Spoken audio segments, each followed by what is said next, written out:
We were laying foundation for a new apartment complex off Mattawoman Drive. It was a graveyard shift, 11 p.m. to 7 a.m., because the project was behind and the county was threatening fines. That night I was bending rebar near the edge of the site when I heard someone call out from the unfinished basement, "Hey, can you help me down here?"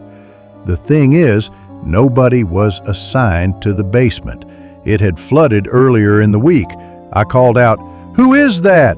No answer. I radioed Henry, our foreman, but he was on the far end with the survey team. I grabbed my flashlight and went down. The stairs creaked like they hadn't been walked in years. I reached the bottom and saw muddy footprints, barefoot. They led to a dark corner where a support pillar had cracked days before. As I got closer, I heard crying, soft and broken like a child. My light flickered, then caught something in the dark, a boy maybe 6 or 7 facing the wall. I froze. My daughter is that age, and for half a second my brain couldn't process what was wrong. His head wasn't moving. His body was stiff. I said, "Are you okay, buddy?" He turned around, but it wasn't a child. It looked like one, but the face was off. No nose, just hollow black eyes and a mouth that opened far too wide. It screamed, and the room went pitch black. My flashlight died, radio cut off, and all I could hear was something running in circles around me, fast. Dirt flying, rebar clanging. I backed into the wall, feeling for the stairs, then silence. I woke up outside, face down in the gravel, bleeding from my nose. The other guys said they found me unconscious near the truck, but the basement? Bone dry, no footprints, no water damage. I quit that same morning.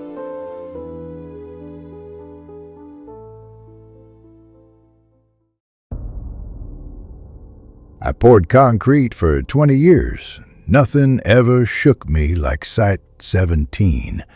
It was a state facility. Don't ask me what kind, just gray buildings with no signage. We were laying parking lot slabs at night due to some government schedule. Second night in, the machines kept failing. First the pumper, then the lights. Only one tower stayed lit, casting long shadows across the rebar grid. Around 3 a.m., I noticed someone walking along the edge of the site. Tall, in a white jumpsuit, no helmet. Looked like a safety guy or supervisor. I waved. He didn't wave back. I walked over to see who he was, but when I turned a corner, he was gone. No footsteps, just tire tracks. Then I saw it. Boot prints in the wet concrete, deep, not ours. I followed them, 15 paces in, then they stopped. No body, no drag marks, like he sank.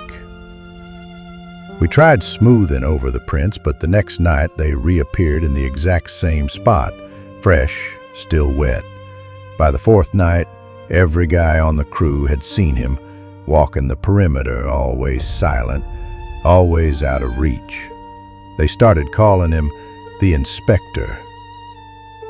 We never finished that job. State shut it down without a reason. I don't care what they were building. It wasn't for people.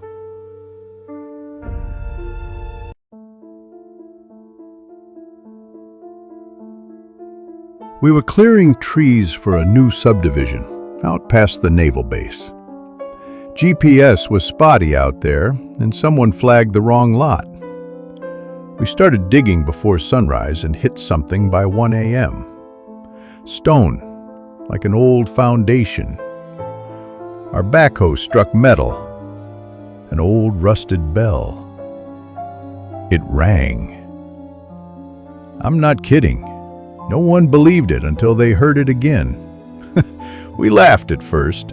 One guy said we'd found an old school or church. But then we uncovered the door. A rotted wooden hatch leading down into the earth. Our foreman wanted to cap it and call the county, but Bobby, our site tech, said screw it and pried it open. Inside was just darkness. Cold air rushed out, like the kind from a freezer. Bobby dropped his flashlight inside. It landed with a clang, but no echo. He leaned in to grab it, then vanished. No scream, no thud, just gone. We called out, shined every light we had down there. Nothing. Cops showed up hours later. They sent a camera drone in. It flew about 12 feet before the feed cut.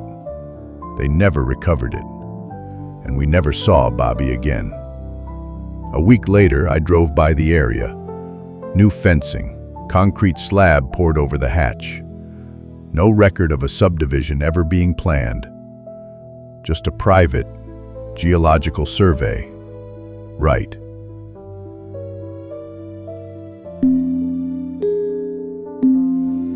Like and subscribe for more eerie tales.